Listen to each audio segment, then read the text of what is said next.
हमारे देश में ना बहुत बड़े बड़े इन्वेस्टर्स हैं और ऐसे बहुत सारे इन्वेस्टर्स ना वो अपने शहरों और घरों में हैं बट कैमरा के सामने नहीं आते और उनके बारे में पता नहीं चलता। ऐसे एक ही इन्वेस्टर है and she is a woman और आप उनको फीमेल राकेश झुनझुनवाला भी बोलते of India and her long term portfolio is so strong कि उनकी जो मल्टी बैग रिटर्न आई ना बड़े बड़े fund managers head fund managers वो भी नहीं कर पाएंगे। और आपको पता है इनके बारे में पता कैसे चला? डॉली खन्ना का नाम डिस्क्लोज तब हुआ जब उनका स्टेक कुछ कंपनीज में 1% से ज्यादा हुआ। मतलब जस्ट इमेजिन 1% से ज्यादा होल्डिंग है इन अ कंपनी। सभी गाइडलाइंस क्या बोलती है? अगर होल्डिंग 1% ज्यादा है आपको अपनी आइडेंटिटी दिखानी पड़ेगी, डिस्क्लोज करनी पड़ेगी। उस चक्कर में डॉली खन्ना का नाम भरा है और आपको पता है आज डॉली खन्ना के पोर्टफोलियो में she has more than 1% holding in 14 listed companies. कितनी? 14 लिस्टेड कंपनीज। आज हम जानेंगे कहानी डॉली खन्ना की, उनके पोर्टफोलियो को देखेंगे और उससे जरूरी वो देखेंगे that what do they advice investors like us.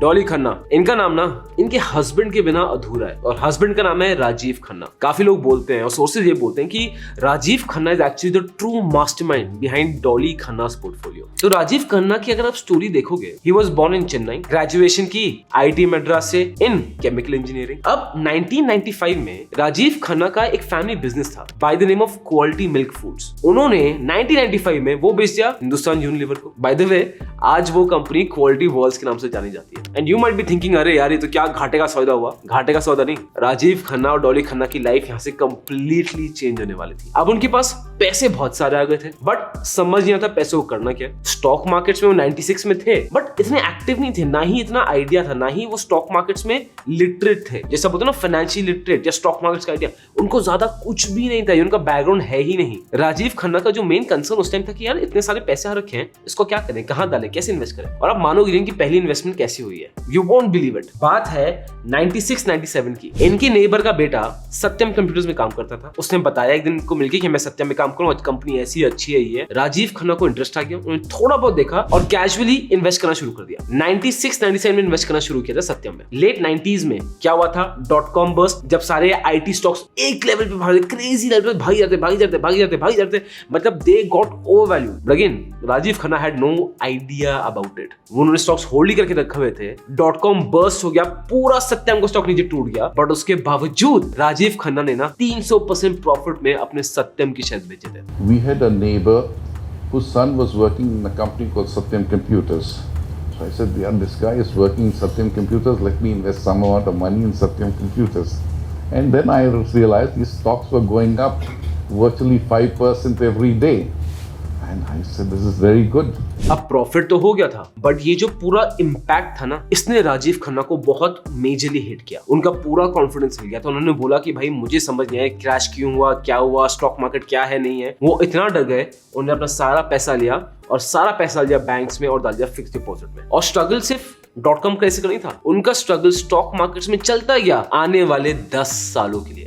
अब कहने को तो वो 300% रिटर्न लेके आए थे तो बहुत अच्छी चीज है बट वो जो .com क्रैश था ना, उससे राजीव खन्ना इतने हिल गए थे, इतने डर गए थे, इतने सहम गए थे। उन्होंने बोला कि देखो यार स्टॉक मार्केट में समझ नहीं आता, मुझे समझ नहीं आया .com क्रैश क्या, क्यों, आई डोंट अंडरस्टैंड टेक्निकल्स। उन्होंने सारे पैसे निकाले और दोबारा पार्क कर दिए बैंक अकाउंट्स में, FDs में और डेट फंड्स में। और उनका स्ट्रगल स्टॉक मार्केट में चलता ही गया बट वही है, किस्मत शायद कुछ और चाहती थी। अब टाइम आया 2003-2004 का। राजीव खन्ना को एक फ्लैट खरीदना था दिल्ली में, तो वो दिल्ली आए, वो गए यूनिटेक के ऑफिस।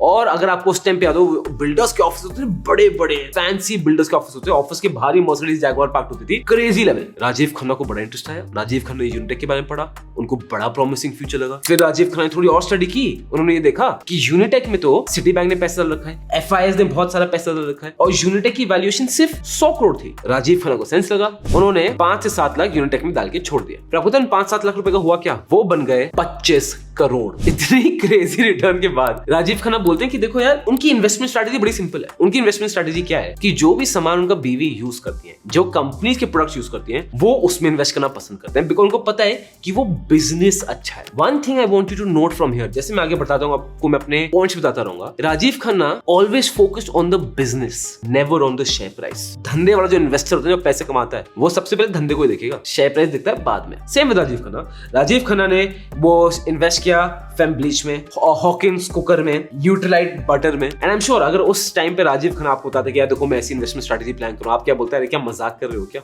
मतलब मजाक ही लगता है हमें कि घर पे जो सामान यूज हो रहा है उसकी कंपनीज में पैसे डाल दिए सीधा। बट यही डॉली खन्ना का पोर्टफोलियो बनना था of multi bagger stocks. And ये जो इन्वेस्टमेंट स्टाइल है ना, जहां पे you invest in those companies जिसके प्रोडक्ट्स आप यूज कर रहे हो, आपको खुद समझ आते होंगे प्रोडक्ट्स, उनका बिजनेस। ये सिर्फ राजीव खन्ना नहीं, पीटर लिंच अपनी बुक में one of the wall streets में वो भी यही बोलते हैं, इन्वेस्ट इन कंपनीज जिसके प्रोडक्ट्स आप यूज करते हो। और अगेन ये 2008 का टाइम था। 2008 के टाइम में क्या हुआ था? सब prime crisis. And yes, Dolly Khanna जो कन्विंस थी कि देखो यार इंडिया तो ग्रो करेगा ही करेगा, ही एडमिटेड उनको कभी पता भी नहीं था, कभी उनको हिंट भी नहीं पड़ी कि 2008 का क्रैश आने वाला है। और इस क्रैश में उनकी 75% वेल्थ खत्म। 75%. And I'll quote him. I lost 75% of my wealth in March 2009. I decided this was too much. I have lost too much money and I started selling. But then he saw कि मार्च 2009 में markets दोबारा उस level पे आ गए और उन्होंने दोबारा अपने मल्टी बैगर स्टॉक्स में इन्वेस्ट कर दिया। अब अगर आप सोच रहे हो यार गोयला ये तो किस्मत की बात है यार, किस्मत है, लक साथ था उनके। Well, I will not disagree with you completely, because किसी भी सक्सेस का ना एक लक इंपॉर्टेंट फैक्टर है। आज के दिन में अगर आप वॉरेन बफेट सर को भी बोलोगे ना कि आप दोबारा मुझे कोकोले जैसी कंपनी बताओ, शायद ना बता पाए। और ये राजीव खन्ना सर ने खुद बोला, आप ये सुनिए, उनकी success is not only on his merit कि वो बहुत जीनियस है, उनकी काफी success is on luck as well. This is what he says. He says कि ये देखो, if I had started with 6 rupees and now it is worth 2000 rupees. It is a mind-blowing CAGR, crazy return, undoubtedly. Do I have the capacity to do so? Again, he says, I don't think so. It was a bit of luck, a bit of everything, he said. So let's say if I started with 6 rupees, today it's worth about 2000 rupees. So therefore, it's a mind-boggling CAGR. Do I have the capacity to do so? I don't think so. It was a bit of luck, a bit of everything, but that's how well I have done. So that's what I'm writing.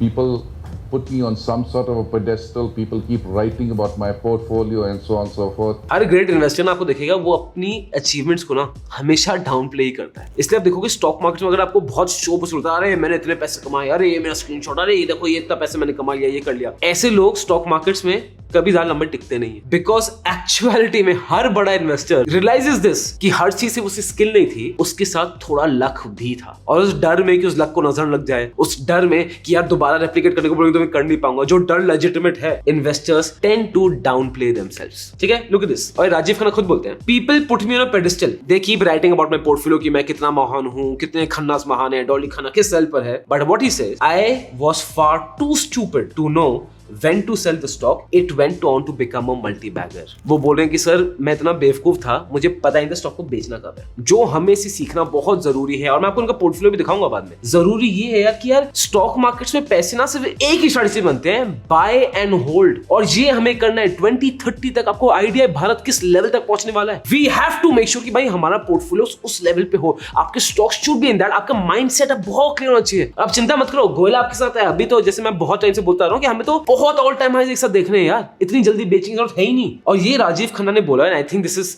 Excellent, और जो reality में होता है। वो बोलते हैं stock markets में भाई सिर्फ दो टाइप के लोग पैसे कमाते हैं, सिर्फ दो टाइप के लोग। आपको पता है कौन है वो दो टाइप के लोग? सोचो सोचो सोचो। वो दो टाइप के लोग हैं, आइदर पीपल हु फॉरगॉटन और हु आर डेड। और ये सच है। कितने केसेस में आप देखो, आपकी फैमिली सब भी हुआ, अगर हुआ है तो नीचे कमेंट बॉक्स में बताना। दादाजी ने पहले बड़े स्टॉक्स खरीद रखे थे, वो भूल भाल गए, अब देख रहे 30-40 साल स्टॉक्स कितने ज्यादा हाई हो गए। क्यों कमाते हैं? Because they never cell, because वो स्टॉक्स के बारे में ही भूल गए। सच ये है, अगर हमारे दादाजी को 1-2 साल बाद पता चला स्टॉक्स की वैल्यू बढ़ गई है, 99% वो बेच देते। द ओनली रीजन रखे रहे बिकॉज वो भूल गए थे। दूसरे पीपल ओन स्टॉक मार्केट, वो डेड, वो स्टॉक बेच ही नहीं सकते। लॉन्ग टर्म जीतोगे, लॉन्ग टर्म में आपको जीतना ही है सर। आप रियल एस्टेट और स्टॉक मार्केट कंपेयर कर लो, why do people own real estate not stock market? जबकि stock market return is much higher than real estate, comparable भी नहीं है। वो इसलिए है बिकॉज रियल एस्टेट हम बेचते नहीं है, हमारा माइंडसेट होता ही नहीं है रियल एस्टेट बेचने का। स्टॉक मार्केट में 10-20 रुपए में हम पूरा निकाल दें भाई, गेम ही आउट कर दें पूरा, and that's the reality. Rajiv Khanna says कि देखो भाई, अगर स्टॉक मार्केट्स में आपको सही में पैसा कमाना है ना, अगर आपको मुझसे कुछ सीखना है तो बस कंपाउंडिंग में फोकस करो। Buy good businesses, start young, compounding शुरू करो and maximize your compounding, that's it. और भाई साहब कोई सीक्रेट है ही नहीं इसका। और वो बोलते हैं कि उनका स्टॉक सिलेक्शन सिस्टम बड़ा सिंपल है। क्या सिस्टम है?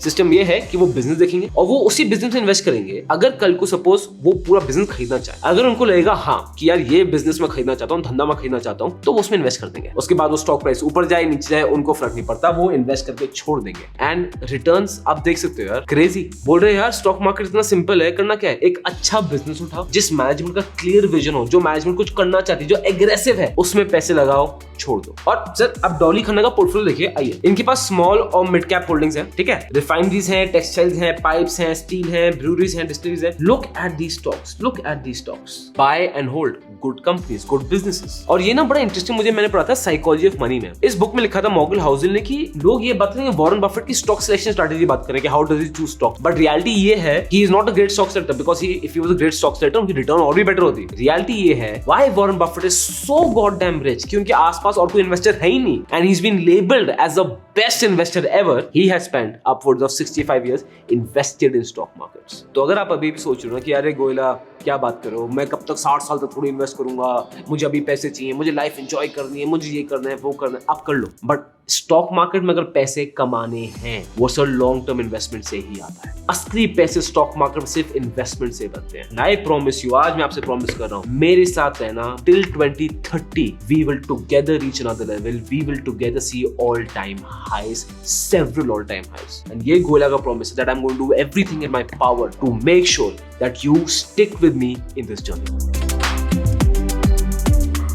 This content is only for education purposes. We do not provide any buy or sell recommendations. Please do your own research before making an investment decision. All the companies mentioned in the content have no association with us until mentioned otherwise in the video itself.